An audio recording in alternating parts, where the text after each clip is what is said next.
Ask any person who moved from a metropolis to a small town why they made such a decision, and you will hear a long list of reasons. One of the first points on this list will be safety. Small towns are traditionally much safer because everyone knows each other. Neighbors are always ready to lend a helping hand, and employers genuinely care about the interests of their employees. Jack Tyndall and Sheena Sandifer moved to the tiny town of Arlington from Indianapolis. Sheena believed that in Arlington, they would be able to start afresh and their 5 children would be safe. They dreamed of escaping violence, but evil still caught up with them. For almost 6 months, city police, state police, and even FBI agents worked on the mystery of this case, uncovering the terrible secret surrounding the disappearance of 17-year-old Valerie Tyndall. Valerie Tyndall was born on August 29, 2005, in Indianapolis, Indiana. She was the middle child of Jack Tyndall and Sheena Sandifer. Valerie was certainly not a quiet girl. She was a cheerful and sociable teenager who enjoyed spending time with her friends, her brother, and her 3 sisters. However, at a very young age, Valerie experienced trauma, and her mother believed that moving to a safer place would be better for the whole family. So they packed their things and moved to Arlington, located less than an hour's drive from Indianapolis. Arlington is a truly small, quiet town with a population of about 300 people. Jack and Sheena thought that in such a place, where life flows calmly and steadily, they would feel more at peace, especially for the children's sake. But even in a small town, evil can lurk. The summer of 2023 began very promisingly for Valerie. At 17 years old, she was a young, intelligent, and responsible girl who knew exactly what she wanted to dedicate her life to. Valerie decided to become a veterinarian, and although she had struggled with her studies before, this year she had made significant improvements and applied to various colleges. To her delight, several of them responded that they would accept her after she finished high school. Even during the summer holidays, Valerie wasn't planning to sit idly by. She found several part-time jobs. So on Wednesday, June 7th, 2023, Valerie left the house, got into her green Honda Accord, waved goodbye to her father, and drove off to work. Her father, Jack Tyndall, noted that she was in a great mood and had a wide smile on her face. Valerie worked for her neighbor, 59-year-old Patrick Scott, who owned a lawn care company. Typically, Valerie had Wednesdays off, and on workdays, she usually rode with Patrick in his car. However, her family initially didn't pay much attention to these small inconsistencies. In the evening, when her daughter didn't come home, her mother, Sheena, became worried and, of course, called the neighbor. Patrick and his family lived on a large piece of land right across the road from the girl's house. Both families had long been close. Valerie, in particular, was friends with the granddaughter of the family head, and Sheena assumed that Valerie might have stayed at the neighbor's house, or at least they knew where she planned to go after work. However, Patrick said he had no idea what Sheena was talking about. Valerie didn't work for him on Wednesdays, and that Wednesday was no exception. They hadn't even discussed it. Naturally, Sheena didn't like this, but she wasn't overly worried, deciding it was just a small lie from a teenager. Perhaps her daughter had just decided to meet up with friends or her boyfriend and didn't want to inform her parents, a common occurrence at that age. So she thought Valerie would come home soon, at most by the next morning. But the family wasn't allowed to cling to this comforting thought for long. In the evening, Patrick Scott and his wife Linda came over to Sheena and Jack's house.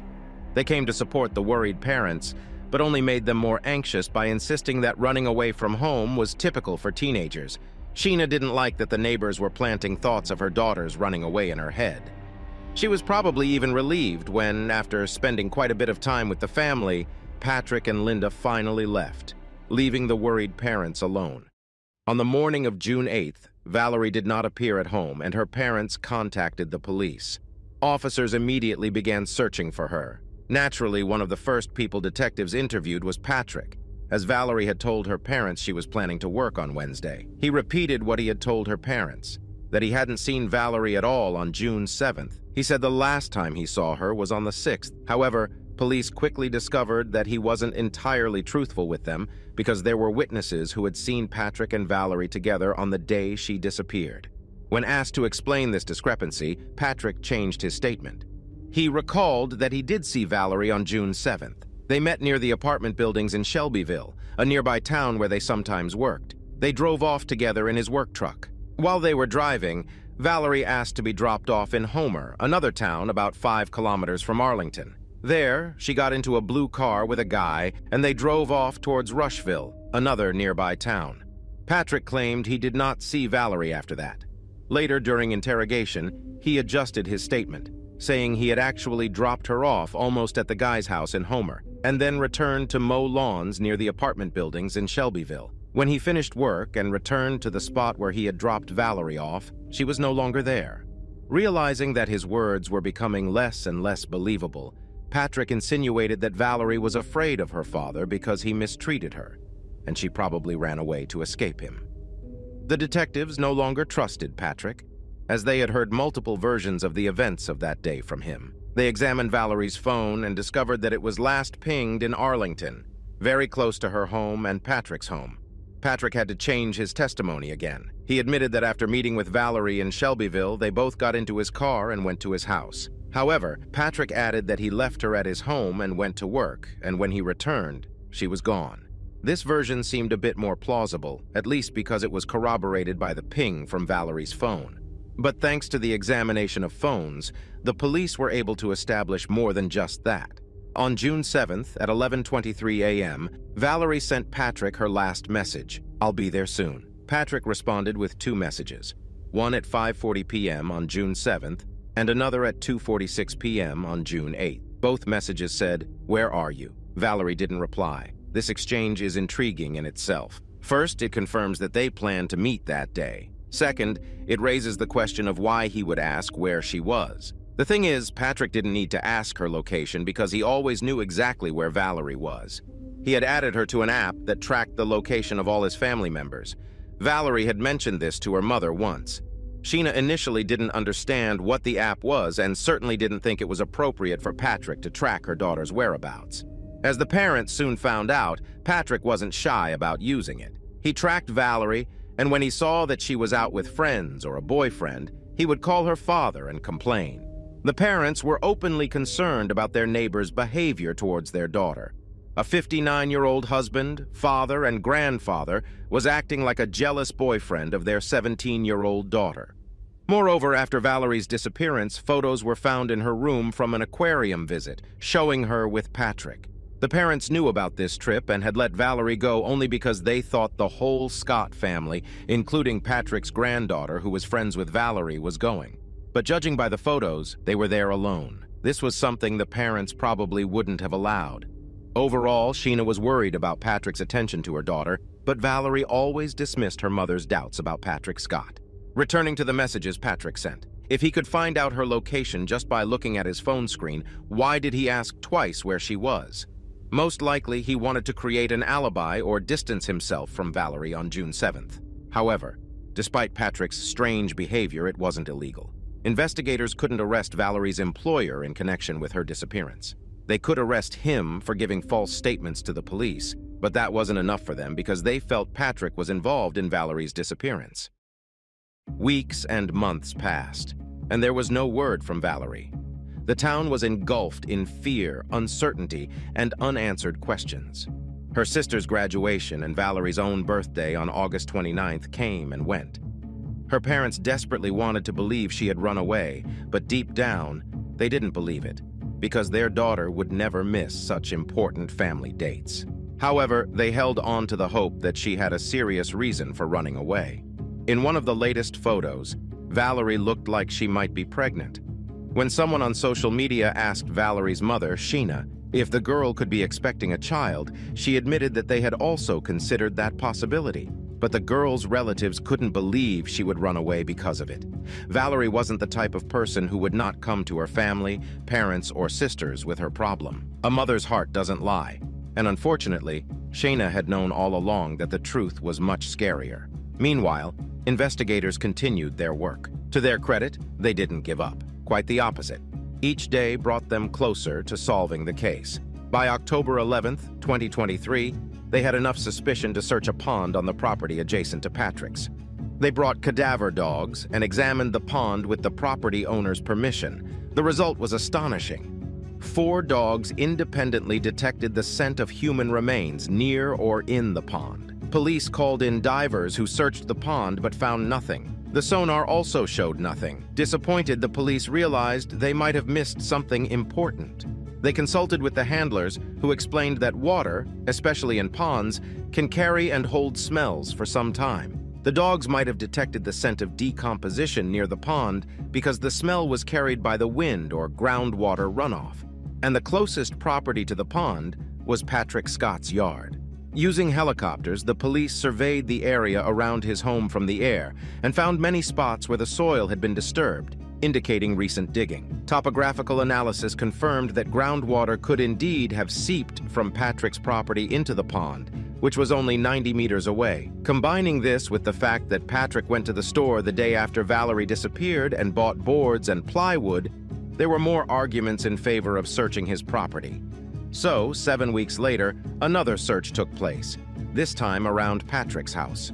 Under construction debris piled up on the site of a recently burned garage, officers dug up 2 large homemade wooden boxes. The first contained various papers and documents as well as numerous tapes. The second box was buried under the first. It was wrapped in black tarpaulin and sealed with tape, but the smell emanating from the box left no doubt about its contents. Inside, the police found a girl's body. Although the body had already started to decompose, the nails of the deceased were covered with orange nail polish.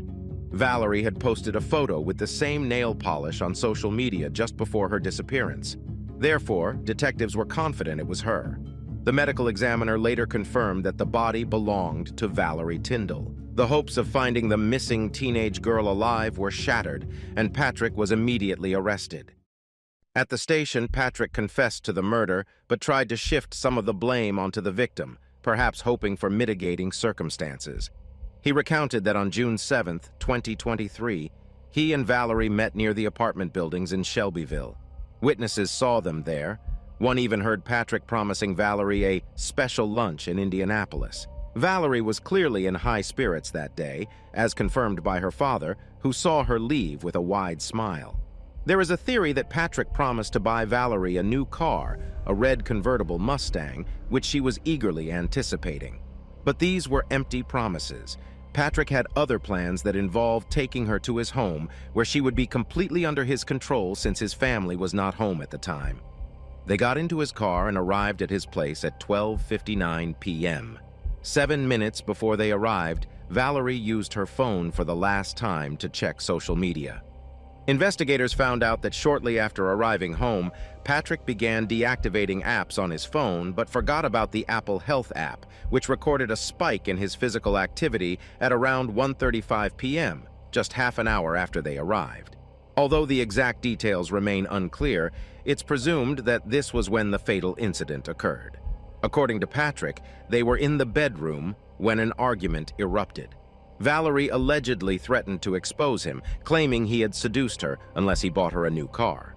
She had an old car that was falling apart, and if her father couldn't fix it, Patrick intended to buy her a cheap replacement. But Valerie wanted a new car, which he couldn't afford. Patrick claimed that Valerie started undressing, but he was not going to tolerate her demands. A struggle ensued, involving kicking and pushing each other. Patrick then took off his belt, looped it around Valerie's neck, and strangled her.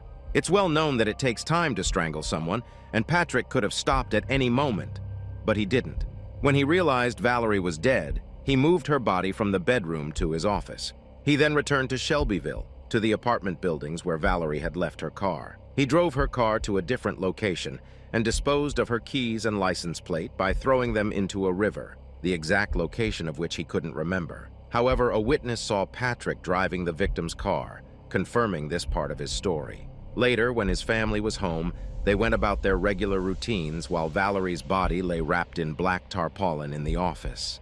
Patrick said nothing to his family, asserting that they were not involved in the murder. The next morning, Patrick went to a supermarket and bought boards and plywood for a box to place her body in.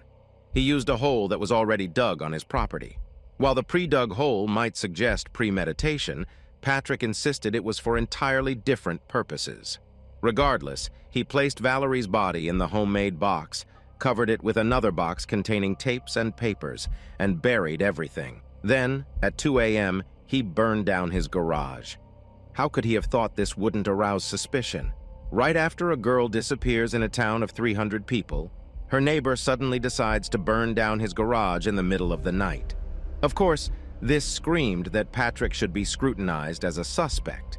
Patrick denied any romantic relationship or attempt to seduce Valerie, though he admitted they often spent time together outside of work, going out to eat or shop.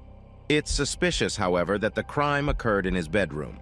Why go to the bedroom with a teenage girl to discuss work matters? Despite his confession to Valerie's murder, Patrick was likely not completely truthful with the investigators. And judging by his answers to the questions, he shows no remorse for what he's done. When asked if he planned the murder, the man replied, "No, it just happened." And when directly asked if he's troubled by killing someone, a girl who worked for him, whose family he was friends with, he casually responded, "I wasn't thrilled about it." Detectives note that sometimes the words a criminal doesn't say can be more revealing than the ones he does. They characterize him best.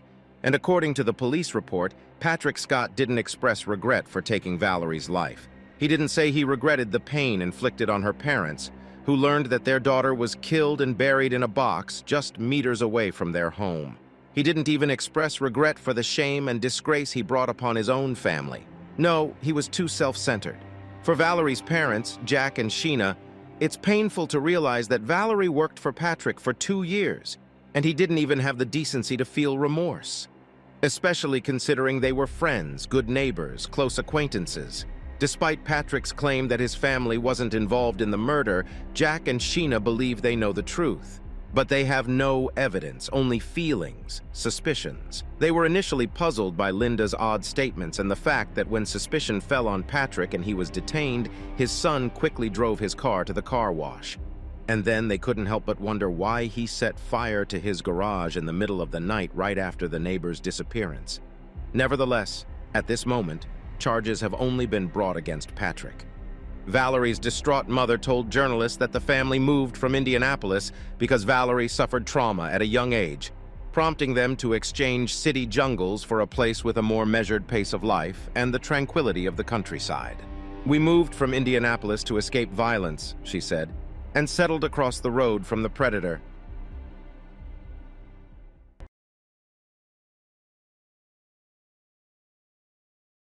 On the morning of Saturday, November 19, 1988, in Hayward, California, 9-year-old Michaela Gerecht and her best friend Katrina Hogue, or simply Trina, who lived across the street from her, were getting ready to participate in a Christmas play at school and were rehearsing at Michaela's house.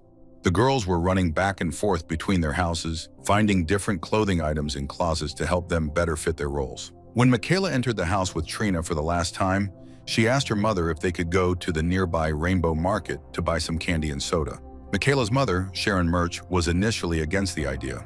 Although the store was only 2 blocks away, Sharon said Michaela had only been there a few times before and always accompanied by older neighborhood kids. So Sharon said no, but Michaela kept pleading and begging, and finally her mother gave in. Around 10 a.m., Sharon watched as Michaela and Trina took 2 scooters, belonging to Trina and her brother, and rode off to the store. Michaela had her own scooter, but the girls liked pretending to be twins, so they chose to use 2 identical scooters of the same model. Before leaving, Michaela turned back and said to her mother, "Bye, Mom, I love you."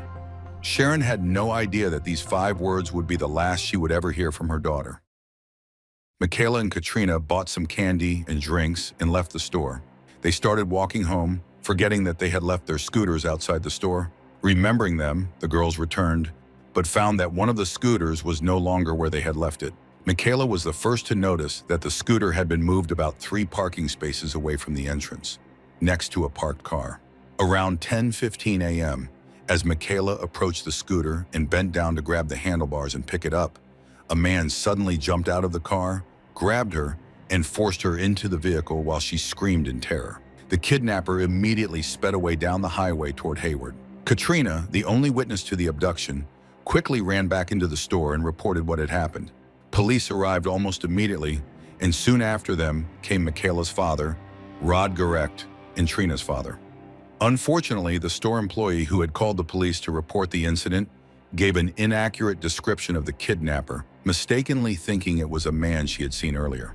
During the first 48 hours of the search, the most crucial period in a kidnapping case, police and the public were looking for a mustached man, over 30 years old, driving a burgundy car, when in reality the suspect looked very different.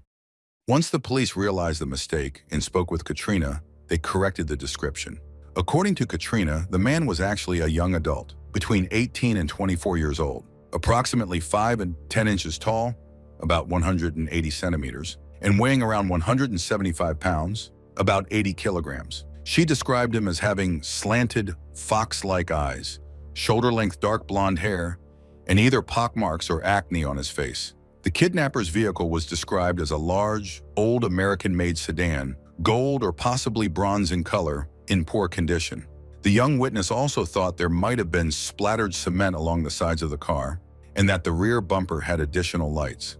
In the same year following the girl's disappearance, the police received 5,000 tips, and they continue to receive them regularly to this day. Since Michaela's abduction, investigators have followed every possible lead, trying to locate vehicles matching the witness's description, searching places where she might have been hidden, questioning registered sex offenders, and speaking with neighbors, relatives, and store employees. Michaela's mother praised the efforts of law enforcement, noting a tremendous number of people worked on Michaela's case during those early days, both police officers and FBI agents. They went through everything. The investigators were true professionals. In other words, according to Michaela's mother, if they were unable to immediately track down the kidnapper, it certainly wasn't due to a lack of effort from law enforcement. However, despite the tireless efforts of the police and the FBI, no lead has ever resulted in finding out Michaela's exact whereabouts. As for physical evidence, several palm prints were found on the scooter. Since the scooter belonged to Katrina's brother, it had been frequently handled by the girl's friends and family members. It is now impossible to determine whether the kidnapper ever touched the scooter, and if so, where exactly. Even if he had grabbed it and was not wearing gloves, isolating a clean DNA sample would have been impossible. After the scooter was examined for fingerprints, it was returned to Katrina's family shortly after Michaela's abduction. Interestingly, Michaela's abduction was not the first in the San Francisco Bay Area. Within just 8 months, 3 young girls were abducted: Amber Swartz Garcia, Michaela Gorecht, and Eileen Michaloff. 7-year-old Amber was the first of the 3 kidnapped girls. She was last seen on June 3, 1988. Michaela was abducted on November 19, 1988. 13-year-old Eileen Michaloff disappeared on January 30, 1989, while walking home from school.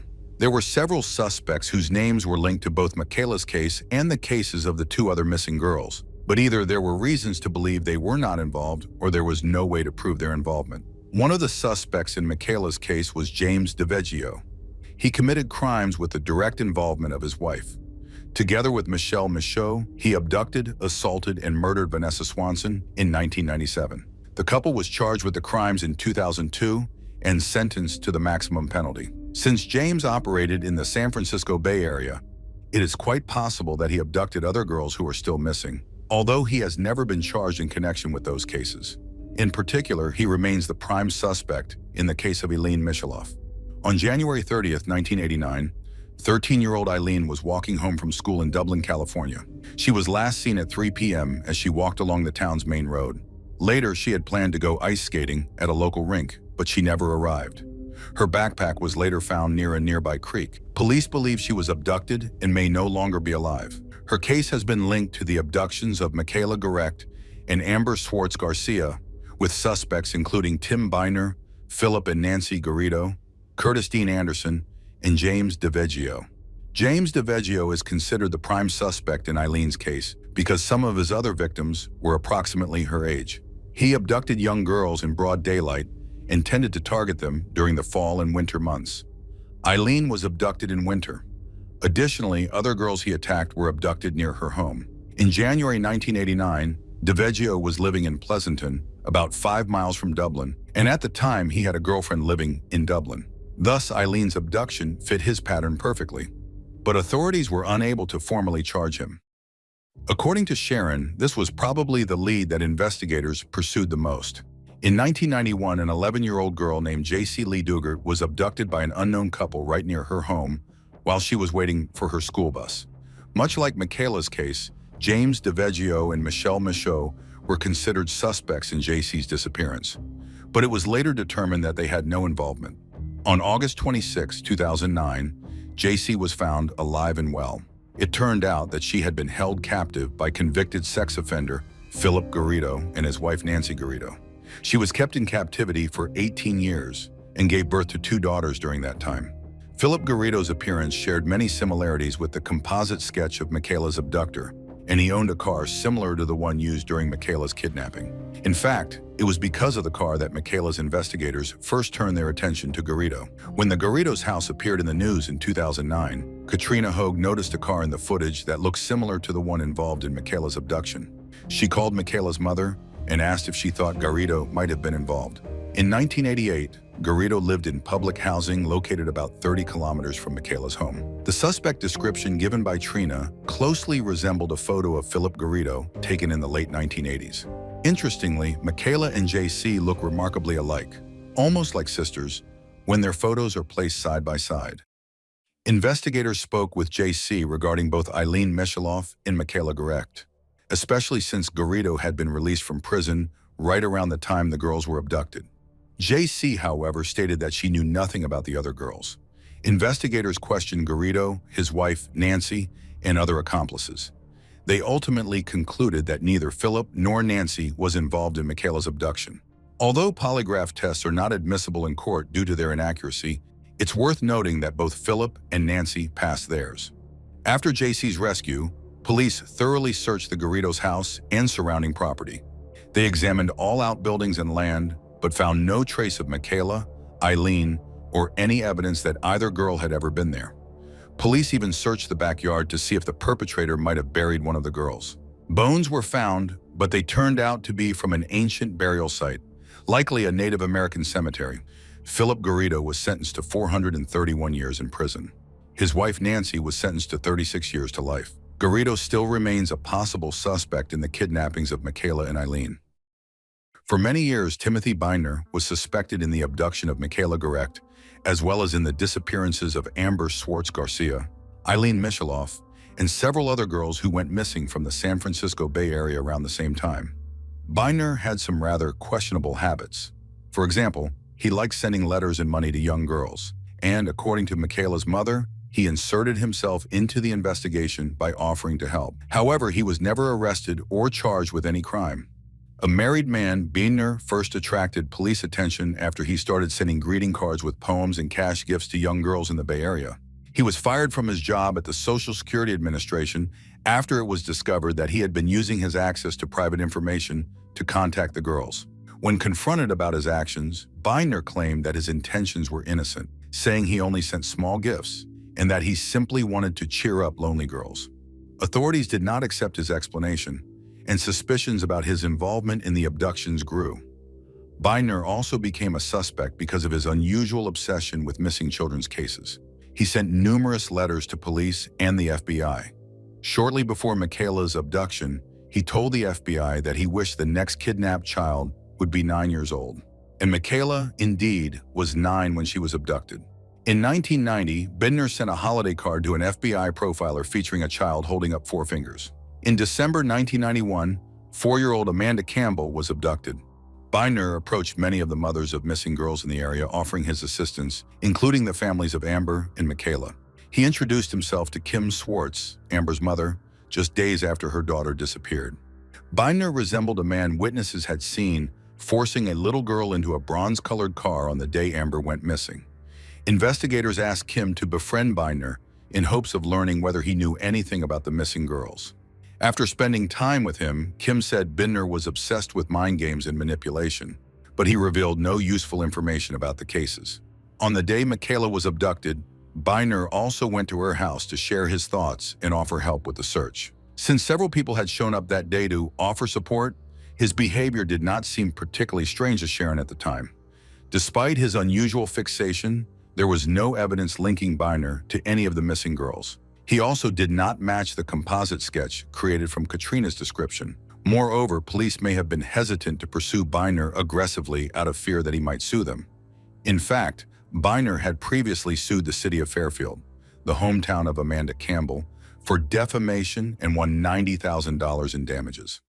About a quarter of a century after Michaela Garrecht's abduction, a new lead offered by a convicted killer could have helped police solve the case. But for her family, who still hoped Michaela would one day come home, it would mean that such a reunion would never happen. Wesley Sherman-Tyne, one half of the infamous criminal duo known as the Speed Freak Killers, sent a letter to the Stockton Record newspaper claiming that his partner, Lauren Herzog, was responsible for Michaela's abduction. The Speed Freak Killers committed their crimes between 1984 and 1999 and were initially convicted of 4 murders in San Joaquin County, California, though investigators suspected they could be responsible for as many as 72 deaths. In his letter to the newspaper, Sherman-Tyne wrote that Herzog's family lived in Castro Valley, California, and that Herzog resembled the composite sketch of Michaela's abductor. Sherman-Tyne also promised to lead police to remote areas in San Joaquin and Calaveras counties where the 2 men had buried several bodies. Investigators followed up on this lead and found that Sherman-Tyne wanted to exchange information about the victims' burial sites in return for prison concessions. When police searched the areas he indicated, they discovered about 500 bone fragments. One bone fragment was analyzed and initially thought to possibly belong to a child between the ages of 5 and 10. However, after comparing the DNA with Michaela's, it was determined that the remains belonged to another victim. It's important to note that investigators working on Michaela's case heavily criticized San Joaquin County investigators for obstructing the investigation and mishandling the potential link between the serial killers and Michaela's disappearance. The San Joaquin investigators had conducted the search in a sloppy manner, using standard excavators without bringing in forensic specialists to oversee the dig. As a result, remains from different individuals became mixed together, and after the area was reburied, it became impossible to properly investigate whether more bodies were still there. Additionally, the San Joaquin investigators refused to cooperate with the Michaela case team, and at one point the sheriff's office was accused of deleting important documents, including key files on the Speed Freak Killers that were needed for the investigation. In 2012, a Hayward detective reported that a San Joaquin deputy sheriff told him that, during the excavation, they had found shoes resembling those Michaela wore on the day she disappeared in 1988. However, the detective was not allowed to see the shoes or even a photograph of them. Eventually, the Hayward detective grew frustrated with the uncooperative San Joaquin authorities, and Michaela's mother wrote on her blog that Hayward police never got to see the piece of evidence, the Mary Jane-style shoes. Although it cannot be ruled out that Herzog was responsible for Michaela's abduction, no physical evidence has been found to confirm this. Lauren Herzog died in prison in 2012. In general, the Speed Freak Killers' victims tended to be teenagers or young women who voluntarily went somewhere with the 2 men. Nonetheless, they are still considered possible suspects in Michaela's case. By the time of his death in prison in 2007, Curtis Dean Anderson was already a hardened criminal. Later, the former taxi driver would also be labeled a serial killer. Anderson had been convicted of the murder of 7-year-old Gianna Fairchild from Vallejo in 1999, as well as the kidnapping of an 8-year-old girl from the same city the following year. Fortunately, the 8-year-old managed to escape from Anderson's car and seek help from a truck driver who took note of Anderson's license plate number. This led to Anderson's arrest. 1 month before his death from liver and kidney failure, Anderson made a confession. He admitted that he had kidnapped 7-year-old Amber Swartz Garcia while she was playing with a jump rope outside her home in Pinole in 1988. He said he had taken her to Arizona and killed her. Police and the FBI spent 18 months investigating his confession and could not find any evidence disproving his claims. Anderson stated that Amber was his first victim. He also confessed to other sexual crimes in the San Francisco Bay Area, but only signed a confession regarding Amber's murder. However, many, including Amber's mother Kim, were skeptical of Anderson's statements.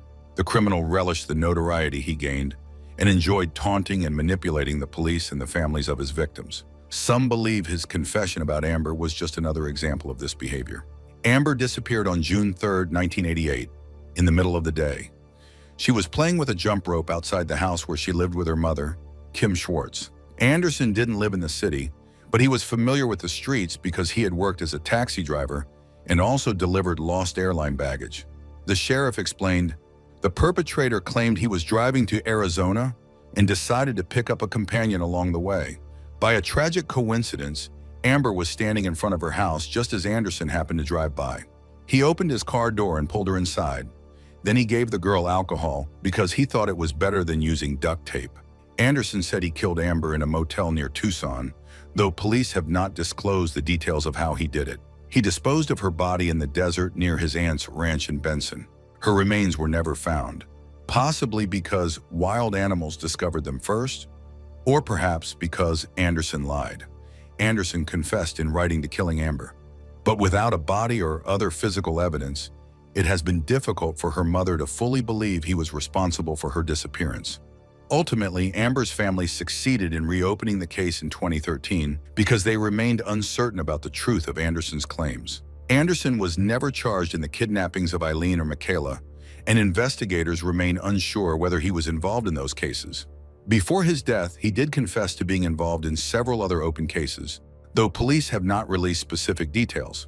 The killer himself claimed that many girls had become his victims and that they would never be found. Grinning, he said, "Maybe I did all these things, or maybe I didn't." It should be noted that there is not much information about the last suspect, but Michaela's mother believes this version is quite plausible and could clarify many unclear aspects of her kidnapping.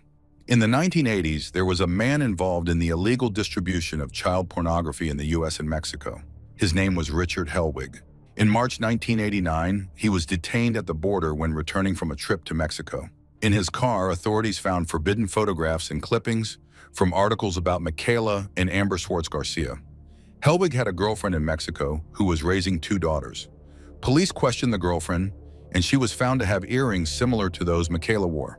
The woman initially said that Hellwig had given them to her, but later changed her statement, claiming she had bought them at a flea market. This isn't too unlikely since, according to Michaela's mother, such earrings were quite popular back then. However, the girlfriend also mentioned that her boyfriend had given her a t-shirt similar to the one Michaela was wearing when she disappeared, although this t-shirt was not found during the search. What's most interesting is that police spoke to the girlfriend's 2 daughters, each of whom was interviewed separately. Both girls said that both Michaela and Amber had been at their house. As we already know, Curtis Dean Anderson confessed to Amber's kidnapping, but there was no supporting evidence for his words, and it's possible that he had ulterior motives for confessing to the crime. Hellwig went to prison, where he eventually died. Even on his deathbed, he was asked about Michaela's case. Investigators tried to get a confession or any information from him, but Hellwig refused to speak and neither admitted nor denied his involvement in Michaela's kidnapping. This is just one example of clues that didn't become public knowledge. Many people believe in the guilt of Garrido or Herzog, but only because they have never heard of Hellwig or other potential suspects. This is, in many ways, a very reliable lead. It holds great significance because, if true, it would mean Michaela was kidnapped not by one criminal for personal gain, but by an organized group of criminals. This would explain why the abduction was so smooth. Based on the execution, it's clear that the perpetrator had done this before and had prepared for a quick abduction in broad daylight. Although this story starts in Mexico, it may very well not end there. If Michaela was initially transported to Mexico, she could now be anywhere in the world. For example, in the United Arab Emirates. Why? Because Michaela's mother received several messages claiming her daughter had been seen in the UAE. After 30 years, the cases of Michaela, Amber, and Eileen remain unsolved. These have been incredibly difficult years for their families, but they have not given up and have continued searching. Sharon, in particular, continues to maintain a blog dedicated to her daughter titled Dear Michaela. She regularly writes letters to Michaela, hoping that somehow she will be able to see them. Sharon shares valuable information about her daughter's case and dispels many myths that have developed over the years.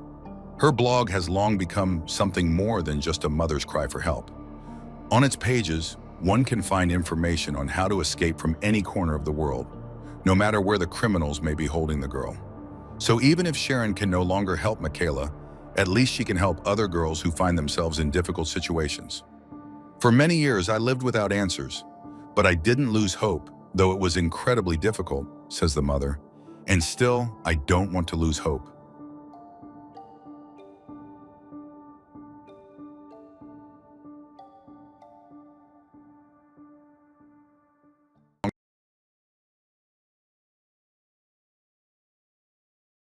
It all began with a whisper, a rumor about a horrifying discovery. The news spread like wildfire, carrying a paralyzing fear. A secret, hidden in plain sight, had come to light. A dismembered body, a shocking testament to human cruelty. The air was thick with unspoken tension. There was no escape from the grim reports, the stories of unexplained disappearances. Even the ancient temples, silent witnesses to centuries of history, seemed to sense the shift. Bangkok, a city pulsing with the rhythm of life, stood still in anticipation. Joyful laughter and the shouts of street vendors were replaced by anxious murmurs. The nightlife, once a symbol of the city's energy, had now become the backdrop for an unfolding tale of a serial killer with an iron chest, for the second time in its history.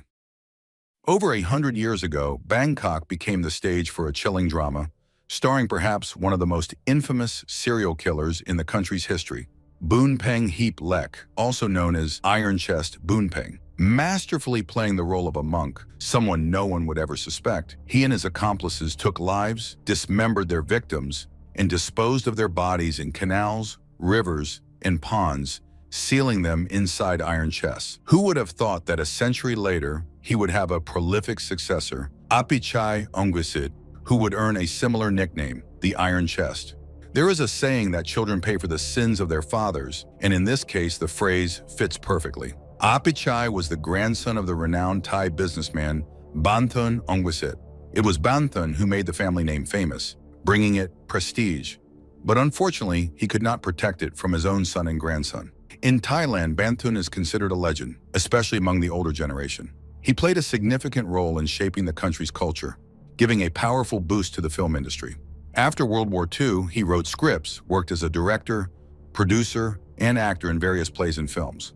With the wealth he accumulated, he invested heavily in commercial real estate, building theaters, a cinema, and a highly profitable shopping center, the Ongwisit Yambangkai Shopping Center. Sadly, Banthun's son, Chalermchai Ongwisit, inherited his father's fortune and properties, but not his passion for creation, leading to horrifying consequences. On a Friday in early October 1983, Bangkok police received a report about a mutilated body discovered in a drainage canal, stuffed inside a television box. Inside the box, only the torso remained. The killer had either cut off or hacked away the head and limbs, but the police quickly found them inside a suitcase abandoned on a road near a police station. Detectives traced the television box to the store that had sold it. It turned out that the buyer was Phayong Santhawi, the brother-in-law of Chalermchai Ongwisit. Phayong was brought in for questioning, where he confessed that he had found a dead 15-year-old girl in his apartment and disposed of the body. Officers searched his apartment, located inside a shopping center owned by the Ongwisit family. The place was spotless, shining with an artificial cleanliness. But the police weren't fooled. They dismantled the ceiling and water pipes and found a collarbone. It belonged to the same girl whose body parts had been dumped in the suitcase and TV box. The murder was now linked to Phayong's apartment, but was he really the killer? Phayong insisted that he was. He claimed that the girl had been a homeless troublemaker, causing mischief at the family's shopping center, banging on an expensive custom-made aquarium. When Phayong confronted her and told her to stop, she talked back to him. He lost his temper, dragged her into his apartment, and hit her. She fell, struck her head on the edge of a table, and died. Panicked, he got rid of the body, scattering the remains across Bangkok, using the car of his sister's husband, Chalermchai Ongwisit. Shockingly, Phayong confessed to the brutal murder almost immediately, but the police didn't believe him. At the very least, he had no idea where exactly he had disposed of the suitcase and the television box, and yet he insisted he had acted alone. But the investigators already knew who in the family had the kind of violent temper to kill a teenager over an aquarium, no matter how expensive it was. It was always Chalermchai who lost control, who picked fights with customers who had simply come to buy fish at his shopping center. Detectives invited Chalermchai to the station for questioning. He showed up but denied any involvement in the crime. The police had no solid evidence against him, so they had no choice but to let him go. However, literally the next day, Chalermchai was shot dead. Suspicion fell on his wife, but before investigators could question her, she fled the country, taking their younger daughter with her. She left behind her son, 4-year-old Apichai Ongwisit, in the care of his aunt, along with a small sum of cash. Little Apichai was left without a family in a vast, noisy city. Not much is known about his early years. His relatives apparently did not shower him with love, and he spent a lot of time on his own, wandering the streets alone. It's unclear what was going through his mind at the time, but as he grew older, he learned that his father, suspected of murdering a teenage girl, had been killed, likely by his mother, who had fled Thailand, taking only his younger sister with her. While this alone may not have determined what would happen later, It's hard to deny the impact such circumstances could have had on a child's psyche. At school, Apichai wasn't popular either. For one, of course, everyone knew about his family, and secondly, he was a rather frail boy, unable to stand up for himself. But don't rush to feel sorry for him, because Apichai came of age and inherited everything that was rightfully his, including the family mansion, which the locals had nicknamed the House of Horrors. The boy who had once been bullied by his peers transformed into a man ready to explode at any moment. And given that money can sometimes help one slip out of legal trouble, many of his misdeeds went unpunished. He became increasingly brazen until he finally crossed the line. In 2008, the 28-year-old man was arrested for assault. After serving 3 years in prison, he was released, only to be arrested twice the following year, once for illegal possession of firearms and again for the abduction of a 17-year-old girl. What's more, when the police came to his house, he tried to shoot his way out. Inside his mansion, authorities discovered a vast arsenal of weapons, both firearms and bladed weapons, along with handcuffs, bulletproof vests, tasers, and illegal substances that he had been selling. Apichai spent another 6 years in prison, but when he was released in 2018, he had no intention of learning from his mistakes, and he continued selling illegal substances, mixing them with caffeine. Why? Just because. It wasn't his only or even primary source of income. He still had the entire family fortune, including a building with 100 apartments that had always been in high demand and never stood empty, at least not until 2018, when Apichai was released from prison and started showing his true nature. Under the influence of illegal substances, he got into altercations with tenants. Not just fistfights, though. Apichai always carried a gun. Tenants began to fear him and quietly moved out. His neighbors weren't thrilled about their unpredictable neighbor either. They were scared not only of Apichai himself, but also of the horrors that took place on his estate. For instance, he began breeding predatory fish, like alligator gar, in the 3 ponds surrounding his mansion. When ordering pizza, he might fire a few bullets at the delivery driver just for fun. And if some unlucky driver happened to cross his path on the narrow road leading to his house, at best, Apichai would start shooting into the air. A real pleasant guy. No one knew how to stop him, and no one could have imagined that it would be his closest friend who would succeed in doing so. In prison, Apichai met a man named Chalamkon, who had been repeatedly arrested for crimes, mostly related to the distribution of illegal substances. The two men quickly found common ground, and after Chalamkon was released, he went straight to his friend, the one with money, drugs, and the ability to help him find work. Apichai hired him as a garden handyman. They soon became inseparable, spending every day together, both for fun and for their shady dealings. That was until January 2020, when Chalamkhan was arrested on charges related to illegal substances. It's worth noting that Thai authorities are extremely strict with those involved in this underground business. If it involves the most dangerous and potent of such substances, the punishment can be severe, up to and including the death penalty. It was no surprise that after getting caught red-handed, Chalamkhan was willing to do or say anything to avoid a lethal injection or reduce his prison sentence. He admitted that he worked as a guard at Apichai Ongvisit's house, something that immediately caught the officers' interest. They had long wanted to charge Apichai for producing illegal substances, but Chalamkhan didn't stop there. He revealed that he could provide information on an unsolved murder case, and that was an offer the officers simply couldn't refuse. Chalamkhan confessed that in 2019, he had helped Apichai bury a young woman's body near the pond behind his house, and in his opinion, it wasn't the first. On January 9, 2020, more than 24 officers arrived at the home of the influential heir. Another attempt by the man to offer armed resistance to the police failed. His gun jammed, and Apichai was brought down to the floor, naked, covered only by a towel.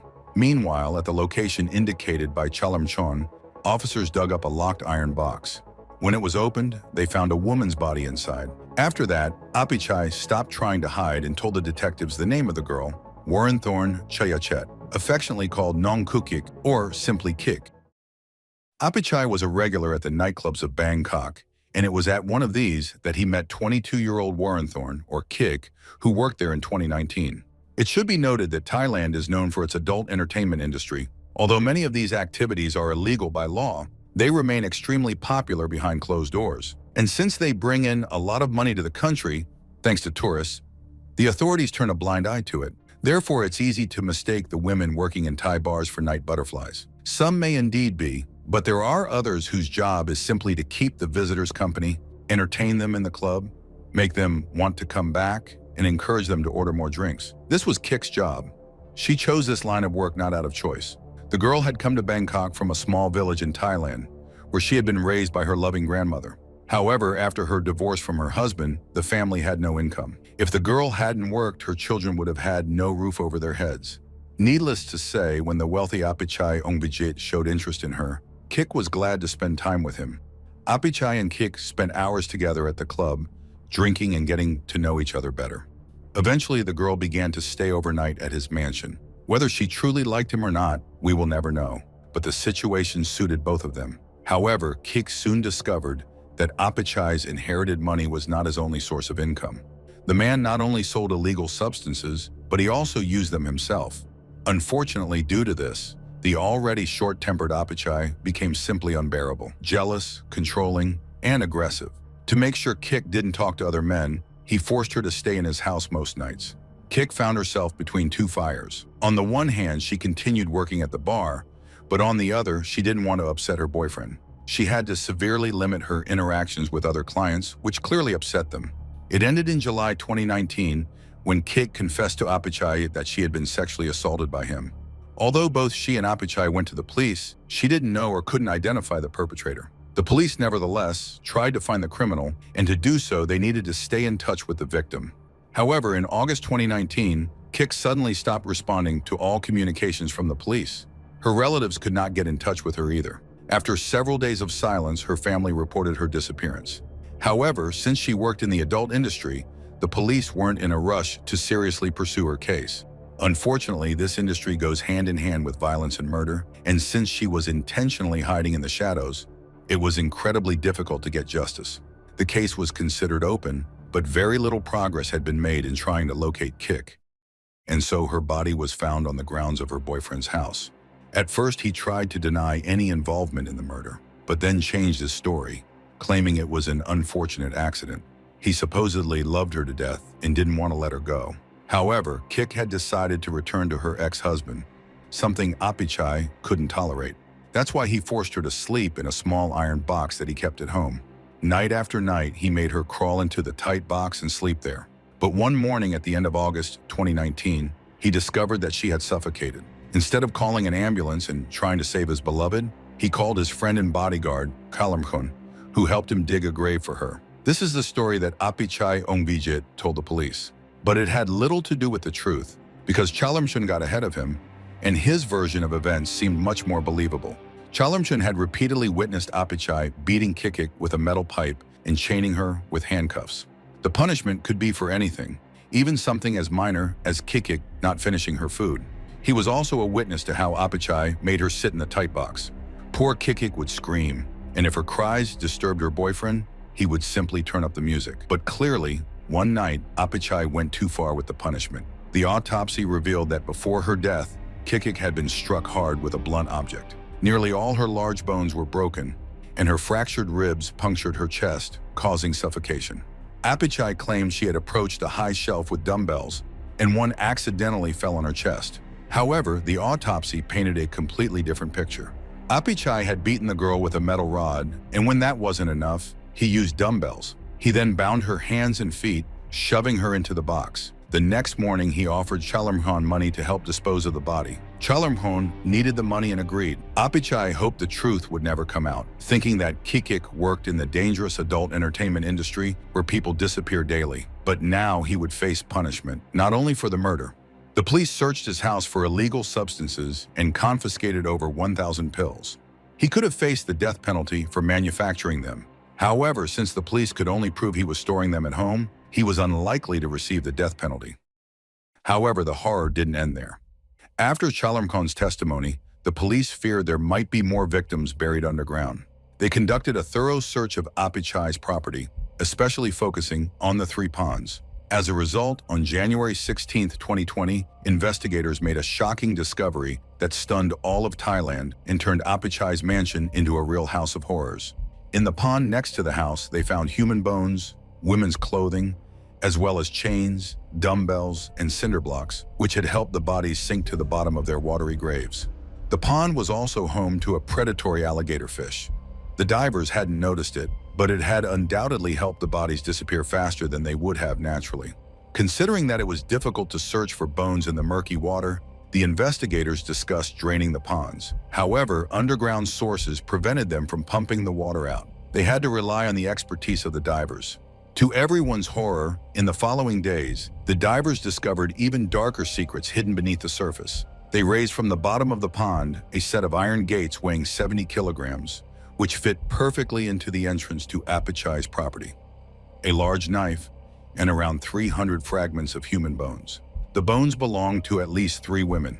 Among them was a girl about 17 or 18 years old, as well as a very young girl, about 12 years old.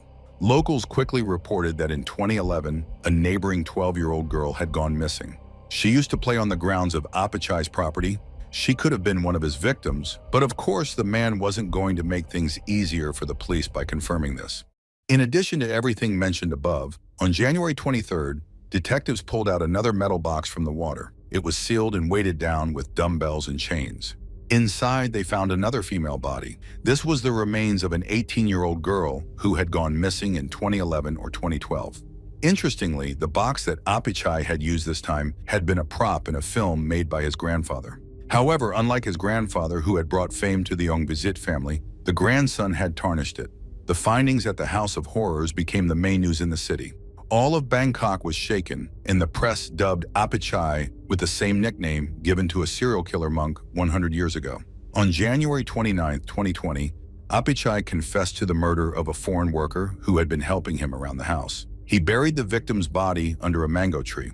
The killer explained that they had argued, and Apichai shot the man in the leg. The victim threatened to go to the police, so Apichai, without much hesitation, shot him in the head with a shotgun. Apichai admitted to killing the worker and the girl found in his grandfather's iron box before he murdered Kukik.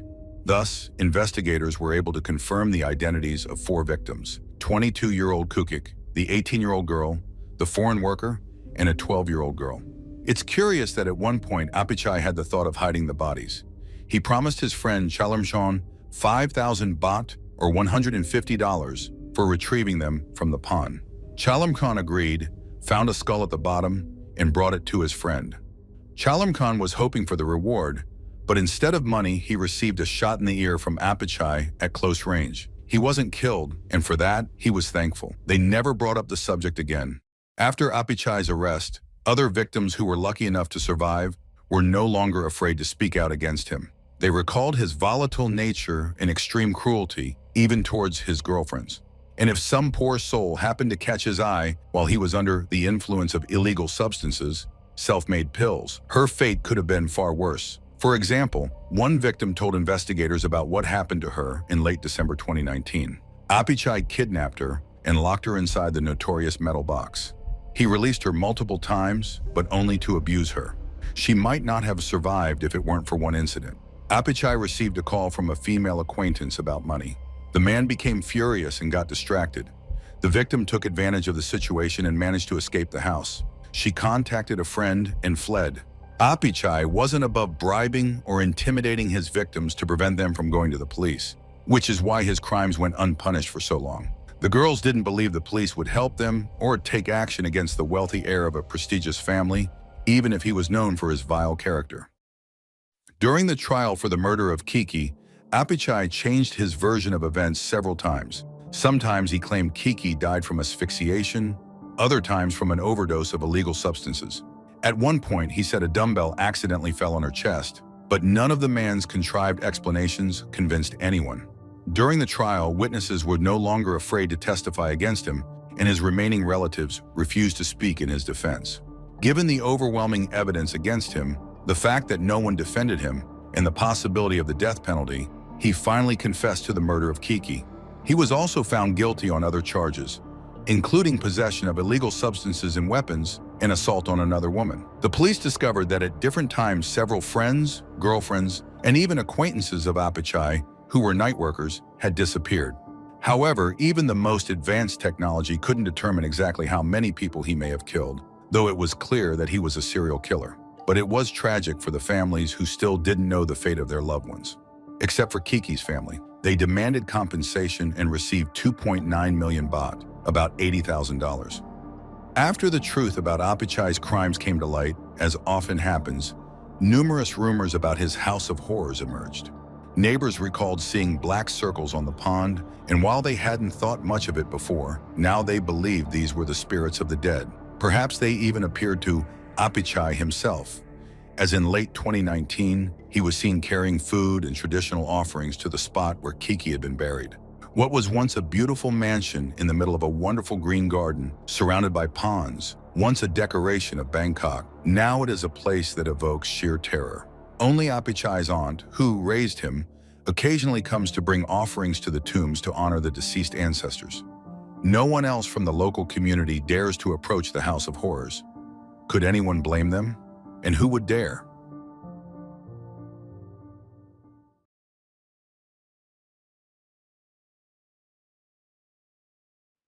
When 5-year-old Shania, peacefully sleeping next to her older brother, was awakened in the middle of the night, the girl didn't understand what was happening. Of course, she recognized the man looming over her. She had seen him in the house many times, but this time, everything was different. The girl couldn't know that her mother had just sold her to a friend for a debt of $200. The entire country was following the high-profile case of the disappearance of the 5-year-old child from North Carolina, and the horrifying video that surfaced confirmed that the girl had been abducted from her own bed before enduring the most terrifying hours of her life. In 2003, Bradley Lockhart was going through an extremely difficult period in his life. 5 years prior, his beloved wife tragically passed away. She and her younger sister became victims of a triple homicide when robbers broke into their friend's house upon learning that one of the family members had received a large insurance payout. The victims were silenced with gags, and all were shot. Fortunately, 2 of them survived. After the death of his wife, Bradley single-handedly raised their children. But in 2003, he began to slowly open himself up to new relationships. At a party, he met Antoinette Davis. Their romance was very short-lived, but soon Bradley found out that Antoinette was pregnant. His joy knew no bounds when on June 14, 2004, his daughter Shania came into the world. The girl regularly visited her father, and since 2006, when Antoinette had financial and substance abuse problems, and Bradley had just bought a big house, Shania moved in with him and his other 4 children. The girl quickly became the darling of the family. She loved playing basketball with her brother and riding her scooter. She also wanted to sing in the church choir. As Bradley often had to leave for business trips, his sister helped him with raising the children. Such was the situation until 2009, when Antoinette informed Bradley that she was slowly getting back on her feet, had sorted out her financial issues, found housing, and was ready to take care of their daughter again. It seemed to him that she was speaking sincerely, and he decided to give her a chance. Nevertheless, in the early autumn of 2009, 5-year-old Shania moved in with her mother and her 7-year-old brother, Carlo. The family lived in a trailer park in Fayetteville, North Carolina, which was rented by Antoinette's sister, Brenda Davis. The trailer was quite cramped because Brenda, her children, and her boyfriend Jeroy Smith lived in the back room, while Antoinette and her 2 children occupied the front. Nevertheless, little Shania loved her mom and brother very much and was happy to live with them and her aunt. And on November 10, 2009, at 5:30 a.m., when the whole family was asleep, Brenda woke up to a noise. She thought the door of the trailer had opened. She woke her boyfriend and told him, but neither of them got up to see what was happening. They fell back asleep, but half an hour later they were woken up by Antoinette. She asked if they had seen Shania. Of course, they hadn't. So the mother went outside to look for her daughter. While she was outside, Shania's brother, Carlo, mentioned that he had seen Mono in the trailer that night. The adults clarified if the boy was sure, and he said yes. Mario Andret McNeil, known as Mono, was Brenda's ex-boyfriend. He had helped her with the first payment for the trailer rent in which she lived, and while they were dating, they spent a lot of time in the trailer. He knew Antoinette and her children, and also knew how to get inside, even if the door was locked. Therefore, Brenda didn't immediately dismiss the boy's words and tried to contact Mono, but he didn't answer. Mono's girlfriend also didn't know where he was. When Brenda and her boyfriend went outside, they noticed excrement on the trailer steps and rails. It hadn't been there the previous evening. It was both strange and frightening. Meanwhile, Antoinette returned. She said she had knocked on the doors of the other trailers, but no one had seen her daughter. Brenda advised her sister to call the police immediately, but for some reason, Antoinette hesitated. Later that same morning, about 6 hours after the incident, a car stopped at a hotel in Sanford, North Carolina, about an hour's drive north of Fayetteville. A man got out, walked into the hotel, presented his documents at the front desk, and checked into the hotel under his own name, Mario McNeil. Yes, it was Mono. He told the clerk that he was traveling with his daughter and taking her to her mother in Virginia. Surveillance cameras captured Mono returning to the parking lot, carrying a child wrapped in a blue blanket. The hotel receptionist only saw the little girl's thick, curly hair as she was bundled up. Mono didn't hide, calmly carrying the child to room 201. On his way, he encountered another guest, but this didn't seem to faze him. Shortly after, Mono went down for breakfast just as the new shift started at the hotel. He took a banana, juice, and a muffin, and carried the food back to his room. The clerk who interacted with Mono drew her shift manager's attention to him. Meanwhile, at the insistence of her sister, Antoinette called the police at 6:52 a.m. She told the operator that the girl had gone to bed as usual, and around 5 a.m., she saw her sleeping, but suddenly her daughter was missing. Antoinette added that the trailer door was closed, but Shania knew how to open it. 10 minutes after the call, officers arrived. They immediately began the search, questioning neighbors and bringing in search dogs. The police also noticed something that would later be identified as feces on the porch rails and steps. However, they looked as if something had been poured on them. When an officer arrived, Antoinette was holding a pot. Evidently, she had poured boiling water or liquid on the rails. In a nearby trash can, they found a blanket that Antoinette identified as hers, and her sister's boyfriend added that it had been in the living room in the trailer. It was a child's blanket, and it also had feces on it. Officers spoke with all the family members. Shania's brother Carlo kept looking at his aunt while answering the police's questions. He remembered when his sister went to bed but didn't recall how she left the bedroom, as Brenda and Antoinette were constantly looking at their phones and scribbling something, and overall couldn't focus on the questions. The police took them to the station. The officers went to the main office of the trailer park to view the surveillance cameras to see if they could spot the child wandering around the trailer park or any cars passing by. At 7:34 a.m., the hotel surveillance cameras captured Mono leaving room 201 and heading to the elevator with the child in his arms. He exited the hotel building through a side door. A janitor was there, picking up cigarette butts and other debris when he saw Mono. The child was covered, and the janitor assumed she was asleep. He greeted Mono, who glanced at him, turned away, and walked silently. The janitor felt something was off and tried to keep an eye on Mono, but discreetly. After putting the child in the right rear passenger seat, Mono sat in the driver's seat and lit a cigarette.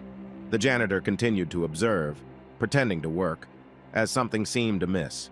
After finishing his cigarette, Mono drove up to the hotel's main entrance and went inside. He told the clerk at the front desk that it was time for him to hit the road and take his daughter to her mother, asking for his deposit back. After receiving the deposit, the man left through the main entrance and got into his car at 7:40 a.m., then turned left onto the highway. Phone records showed that around 7:49 a.m. the same morning, Mono sent a message to Brenda, apparently noticing her attempts to reach out to him. At that time, she was giving her statement at the police station. Brenda and Mono exchanged several messages. Brenda wanted to know what he was doing at her house, but the man denied visiting her. Brenda then asked him not to message her anymore.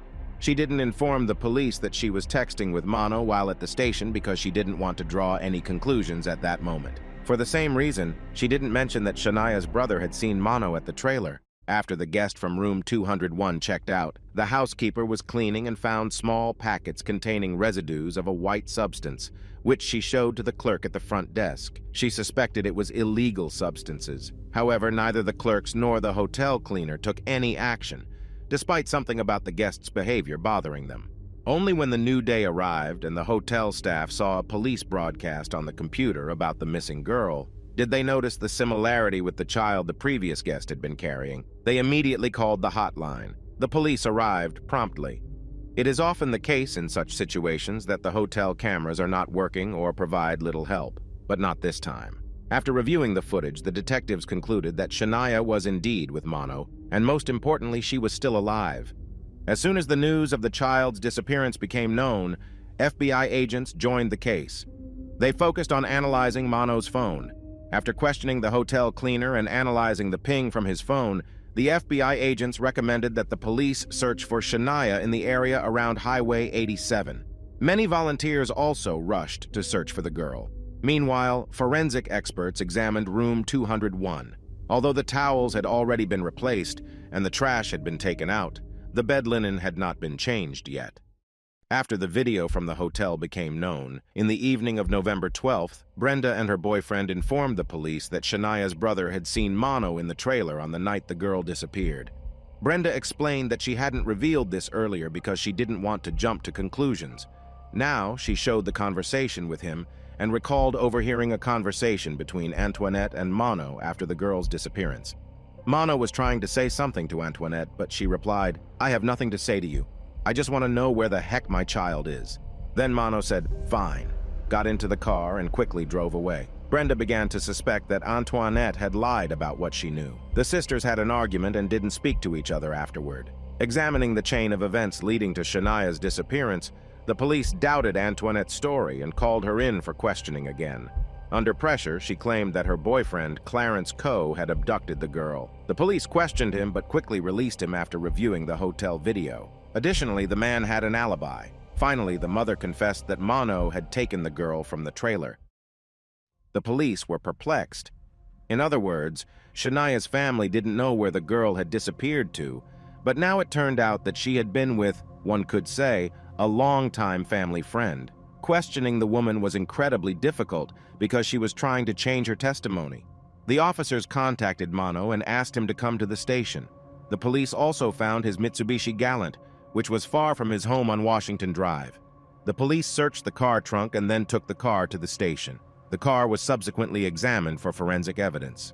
Starting around 9:30 p.m. on the evening of November 12th, several officers interrogated Mano, hoping that he would reveal where Shania was. Although she had been considered missing for 2 days, the officers still hoped to find her alive. They did not handcuff him, take his phone, or detain him. On the contrary, they emphasized that he could leave at any moment.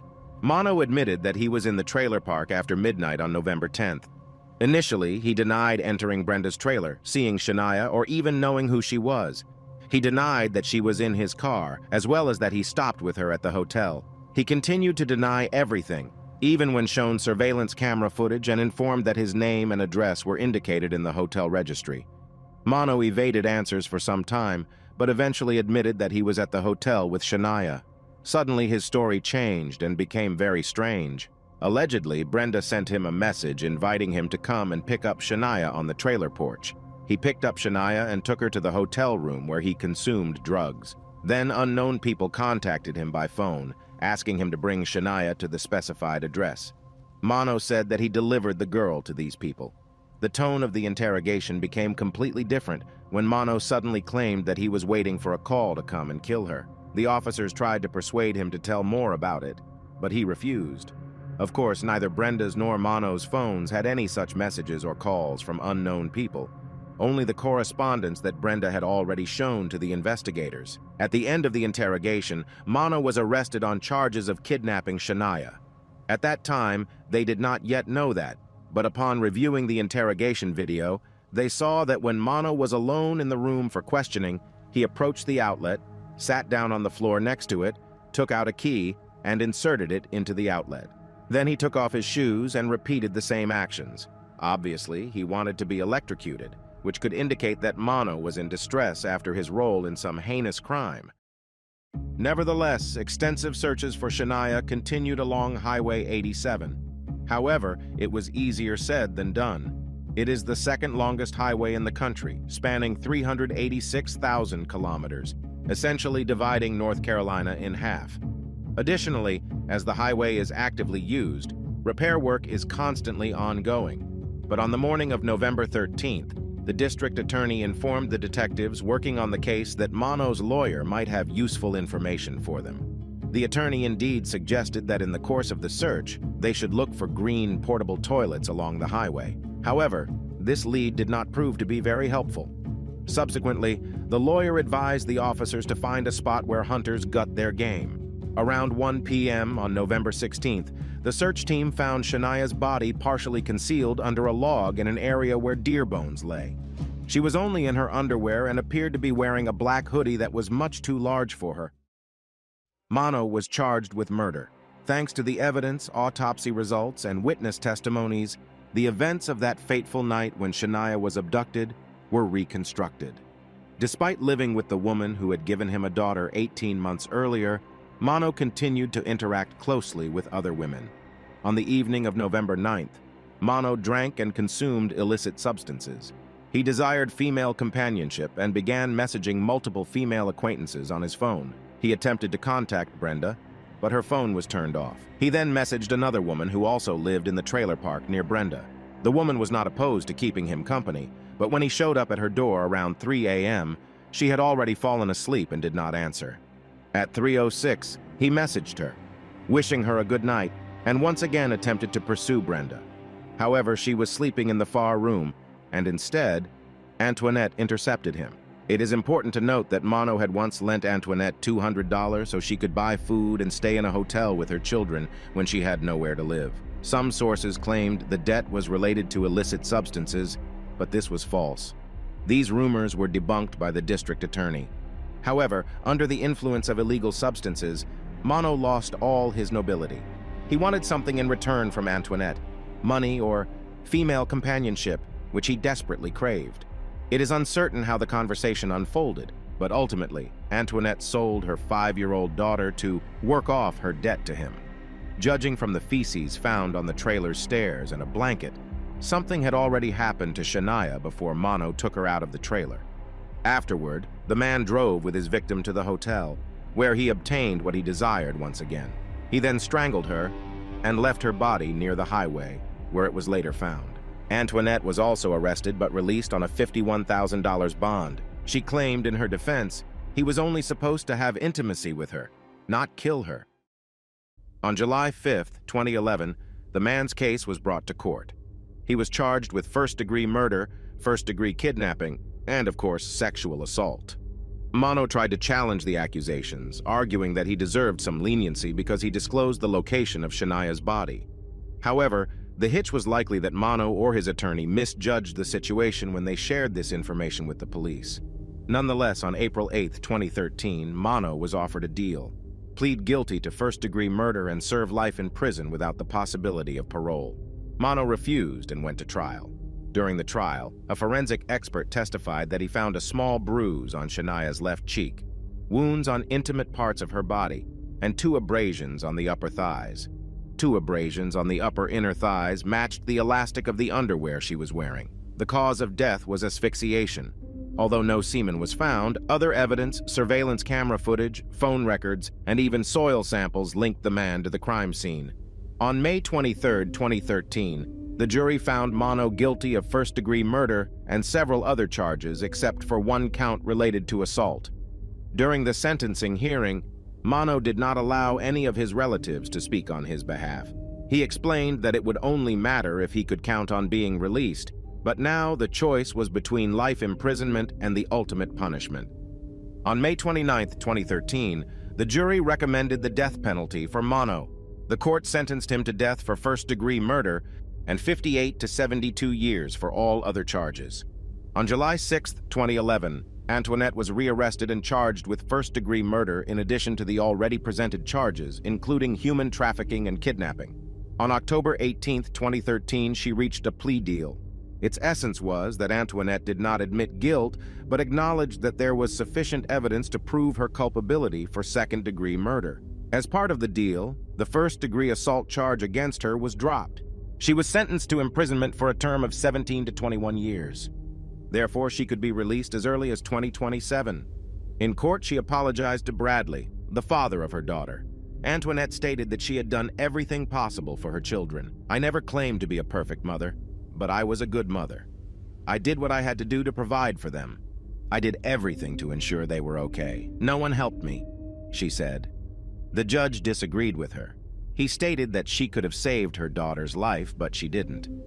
"You had the time, opportunity, and means to save her, and you didn't do it. You are not a good mother. This should not have happened," he said. Additionally, relatives were always ready to help her, as was Bradley. The judge suggested that she work with a psychologist during her imprisonment. Another shocking fact in this story is that when Antoinette gave her daughter to Mono, she was expecting another child. Of course, the child was taken by Child Services. In turn, Bradley stated that he still mourned his daughter, but had long forgiven Antoinette, as well as Shania. He told her, "Perhaps you can use this time to delve into yourself and help others by sharing your story." The man said that someday, perhaps, he could talk to Antoinette and find out what was going on in her mind. But not now. He hoped that Shania's story would help save other children. Unfortunately, this was not the last tragedy in the man's family. Due to a terrible turn of events, Shania's older half-brother from her father's side, Chavez Lockhart, was shot on May 25, 2017. He was in a car when he was attacked by 18 and 17-year-old killers. Chavez was only 20 years old. He was buried next to his sister. Approximately a month before her disappearance, the police stormed Antoinette's house. They were interested in illegal substances. They were obliged to report to the Child Services that they visited the house in connection with the illegal substances and that there were children present. Then the girl would have been immediately sent to live with her father, where she would have been safe. However, they chose not to follow the protocol. Furthermore, the school where Shania attended daycare was concerned about the well-being of Antoinette's children, but no one took any action. As a result, Shania lost her life when her mother sold not only her body, but also her innocence, freedom, and life for a paltry debt. Immediately after the sentencing, Mono filed an appeal, but it was not successful. And that means that someday the officers will walk down a long corridor, open the door to Mario's cell, handcuff him, and take him to a small room no bigger than the hotel room where he took Shania. Then they will lay him down, restrain him, deprive him of the ability to move, to resist, just as Shania had none of this when he heartlessly took her life. He will receive an injection. He will struggle, resist, losing his last strength, just as Shania did before she perished. But just as she couldn't escape, her killer won't see freedom either. And perhaps the last thing he will see, closing his eyes, will be her face.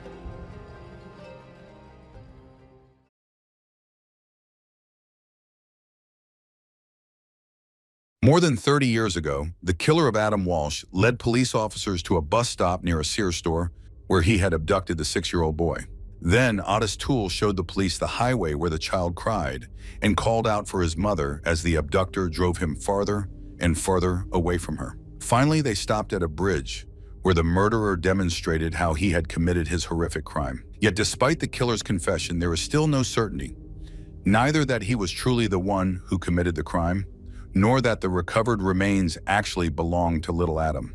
Could Adam John Walsh have been in the hands of one of America's most ruthless serial killers and survived to tell his story? Some believe he might have. On July 27, 1981, 6-year-old Adam Walsh and his mother, Reeve Walsh, visited a shopping mall in Hollywood, Florida. Reeve later said that they had a little tradition. Whenever they went to the mall, Adam would immediately ask to go to the department where the video games were. That day was no exception. Video games were a brand new phenomenon in 1981. So Reeve allowed Adam to stay at the Sears store, where he watched older boys playing on the Atari 2600, while she headed to the lighting department to shop for a lamp. Reeve couldn't find the lamp she had seen earlier, and just a few minutes later, she returned to the spot where she had left Adam, only to discover that he, along with the other boys, was gone. A store manager explained that the boys had gotten into an argument over whose turn it was to play, and a security guard had to intervene. Before escorting them out, the guard asked whether their parents were in the store. When the boys said no, he told them all to leave. Apparently, the guard assumed that Adam had come with the other boys, and since Adam was a rather shy child, he was too timid to say that his mother was still inside. As a result, he left the store along with the others. Likely, the older boys went their own ways, leaving 6-year-old Adam alone outside. Reeve asked store employees to page Adam over the loudspeaker, but he never responded. Frantically searching the mall, she accidentally ran into Adam's paternal grandmother, Jean. Together, they continued searching, but after 90 minutes and no sign of Adam, they called the police. Although the police took Adam's disappearance seriously right away, in 1981 it was standard procedure to wait up to 72 hours before launching a full-scale search for a missing child. 4 days later, Adam's parents, John and Reeve, appeared on Good Morning America to make a public appeal. They offered a $5,000 reward for any information about their son. At that stage, the FBI became involved in the investigation. Family, friends, and even strangers searched for Adam on bicycles and in cars. Bloodhounds and helicopters were brought in for the search. Shortly after the investigation began, witnesses came forward, claiming to have seen a tall man following Adam out of the store and forcing him into a blue van. However, these leads went nowhere. Just a few days later, the roughly 24 officers working the case admitted they had hit a dead end. There was no new information about Adam until August 10th, when 2 fishermen found a child's severed head in a canal. This horrific discovery was made about 120 miles from where Adam had disappeared. Tragically, Adam's body was never recovered. Based only on the recovered remains, the coroner concluded that Adam had died from asphyxiation. He also stated that the child had died shortly after disappearing. Since the boy had vanished without a trace from the mall parking lot, the police began to suspect that he might have been taken by someone he knew. Both then and now, abductions by strangers were considered quite rare. In fact, children are most often abducted by parents unhappy with custody arrangements after divorce or by acquaintances. Therefore, the child's parents were the first suspects. However, John and Reeve Walsh both passed polygraph tests successfully. John also had an alibi at the time of Adam's disappearance, and both parents were cleared of suspicion. The police also focused on a family friend who had once had a secret affair with Reeve. Investigators considered the possibility that Adam's murder could have been an act of revenge against her. However, he too passed a polygraph test and was cleared.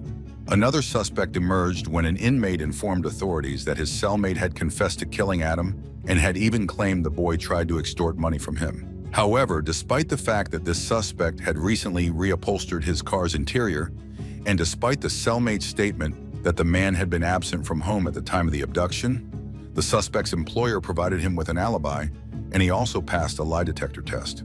On October 10, 1983, a television movie depicting Adam Walsh's abduction aired for the first time. The broadcast drew an audience of 38 million viewers.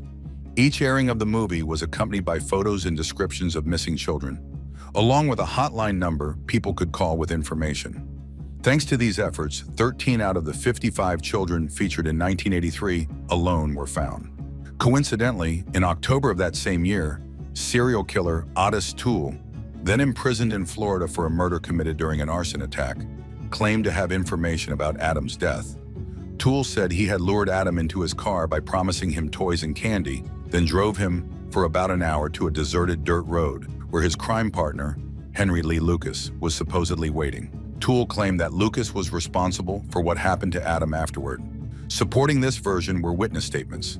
Several people reported seeing Toole's white Cadillac near the mall at the time Adam disappeared.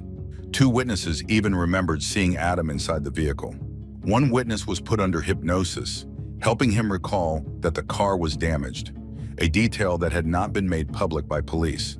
Additionally, a young girl stated that Toole had approached her in another store within the same mall and offered her a ride on his cart. She later identified Toole by his distinctive gap-toothed smile. With Toole's confession in hand, police confiscated his car. Blood was found inside, but forensic technology at the time was not advanced enough to determine whether it belonged to Adam. Meanwhile, Toole sank even lower. He wrote a letter to Adam's father describing in gruesome detail what he had supposedly done to his son. He even demanded $5,000 in exchange for revealing the location of Adam's body. John Walsh later admitted that reading the letter made him physically ill. However, the case against Toole had serious gaps. There was no DNA evidence, no conclusive blood tests, no reliable eyewitness accounts, not even clear, consistent details about the crime itself. Toole was never able to consistently explain how he had encountered Adam, whether inside the Sears store or outside the entrance. He gave conflicting accounts about how he had lured the boy, offering either candy or a baseball glove. And crucially, his descriptions of where Adam's body was located changed multiple times, each more gruesome than the last. There was also a critical fact that shattered Toole's story. Henry Lee Lucas, who Toole claimed had participated, was actually in prison at the time of Adam's disappearance. When confronted with these contradictions, Toole simply recanted his confession. Interestingly, in 1996, Lucas himself claimed that Toole had confessed the murder to him. But Lucas was not considered a credible witness against his former accomplice. The problem was that both Otis Toole and Henry Lee Lucas were notorious for confessing to crimes they had not committed. When an investigator finally asked Toole why he kept confessing and then recanting, Toole replied, "Every time I tell them something, they say I'm lying." Caitlin Hyde, a criminology professor at the University of South Florida, believes that Toole's confessions were an attempt to gain notoriety or a form of immortality. But when he realized the consequences of his confessions, like retaliation from other inmates, he would withdraw his statements. However, if Toole and Lucas were merely competing to confess to as many crimes as possible, there's another disturbing detail.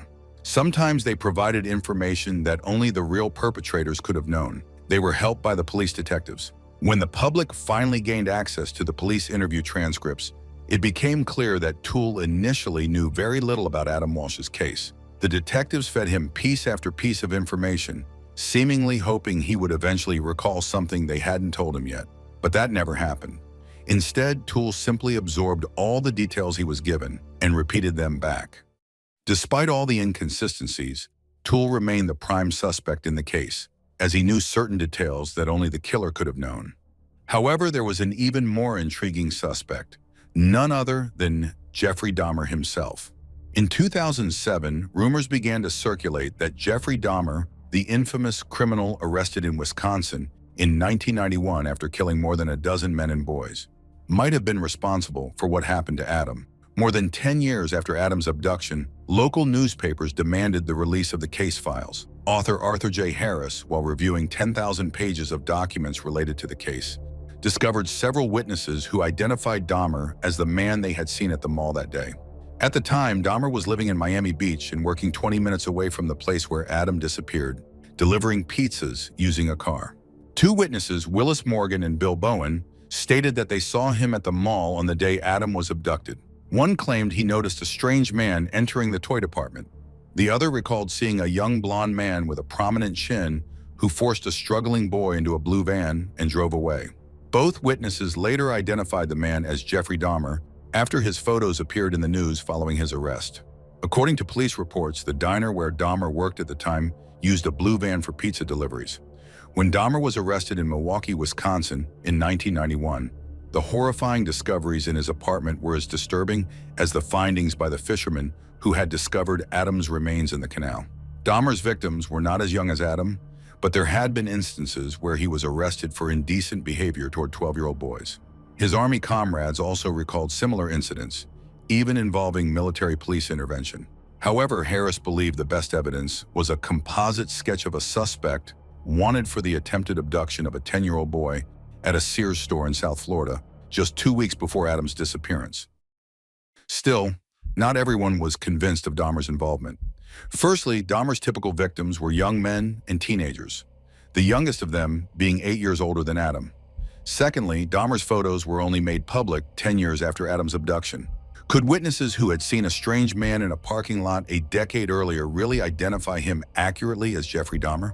Finally, when Dahmer himself was asked about Adam in 1992, he denied any involvement and even stated, "I told you everything, how I killed them, what I did with them.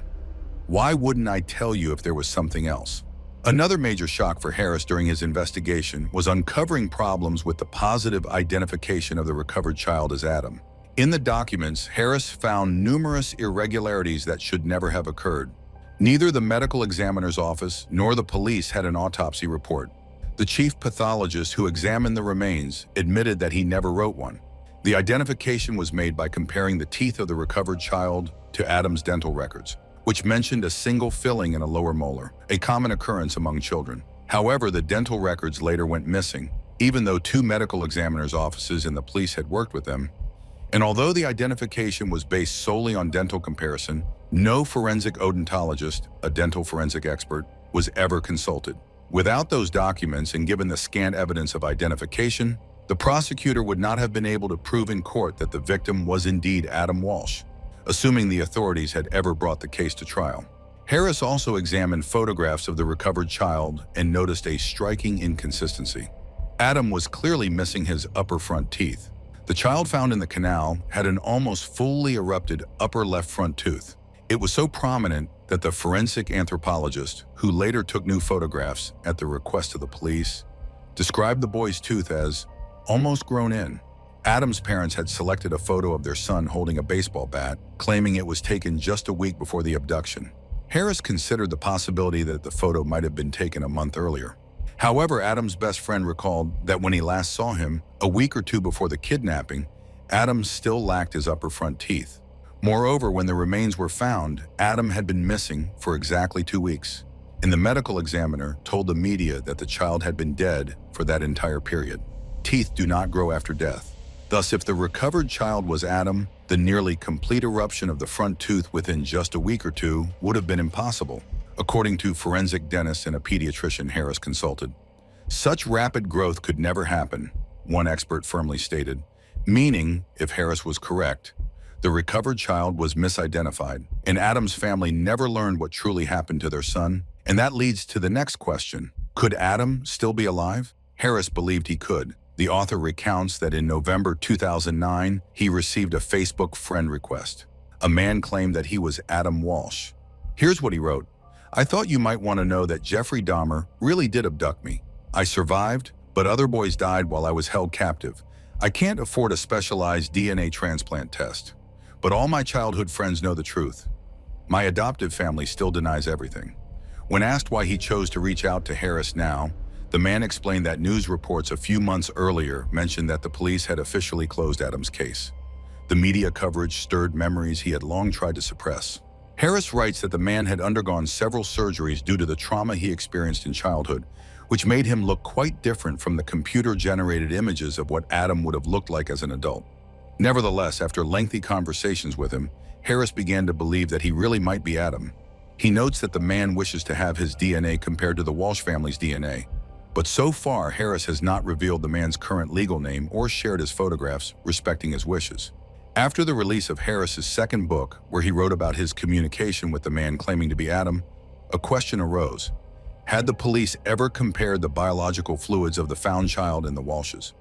In the police report, it was noted that Reeve Walsh's mitochondrial DNA matched that of the found child. However, Harris had an objection to this as well. He claimed that the tests were contaminated because the lab technician conducting the DNA comparison was related to Reeve.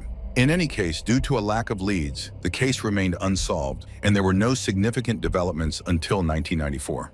In 1994, the case was handed over to detectives specializing in cold cases.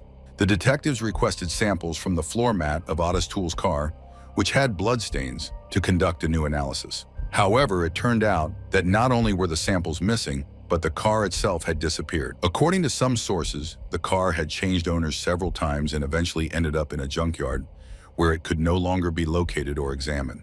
This was particularly shocking considering the case had attracted extensive media attention and public interest. And under such scrutiny, investigators were expected to handle evidence with great care. Among the evidence, detectives also found a large envelope containing children's shorts and flip-flops. These items had been buried in the backyard of Otis Toole's mother's house. This news infuriated Adam's parents even more, as they had already been dissatisfied with how the authorities were handling the case. Investigators quickly moved to conduct DNA tests on the items to confirm whether they belonged to Adam. However, the results showed they were not his, raising further questions about who they belonged to. On September 15, 1996, Otis Toole died in prison from cirrhosis. He was 49 years old. On his deathbed, he allegedly confessed to his niece that he had, in fact, killed Adam. She later shared this on the popular show America's Most Wanted, which by then was being hosted by Adam's father, John Walsh. There was another strange detail about this case. Normally, when a serial killer is about to die in prison staff inform detectives so they can come and try to obtain a final confession. But in this case, no detectives were notified of Toole's impending death. Disappointed by the authorities' actions, Adam's family hired a former detective who had briefly worked on the case and had been critical of how it had been handled. The detective's name was Joe Matthews. After reviewing absolutely all of the police documents related to Adam's case, he made an incredible discovery. He found a roll of undeveloped film from Toole's car. It turned out to be film that the detectives initially assigned to the case had never even bothered to develop. The photographs showed bloody shoe prints on the driver's side, and on the back floor mat of the car, where Toole allegedly struck the boy, there was a visible, bloody silhouette of a face. Matthews showed the photographs to the Walshes. Reeves said she immediately felt that her son had been in that car, a feeling only a mother would understand. This was the piece of evidence that tied everything together. Now I can die knowing that not only did I do everything I could, but I also found all the answers to my questions. In December 2008, thanks to the evidence presented by Matthews, the new Hollywood police chief, Chad Wagner, officially closed the case, naming Otis Toole as responsible for the crime. Wagner admitted that Toole could have been charged long before his death.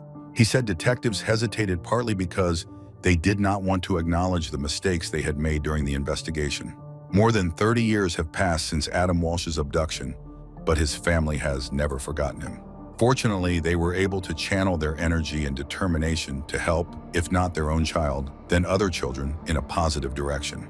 Many years ago, when Reeve and John turned to the FBI for help, they learned that agents would not get involved in such cases unless there was clear evidence of an abduction.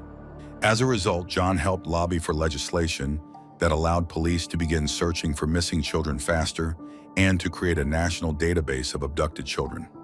Thanks to Walmart's initiative, the so-called Code Adam was introduced in shopping malls across the country.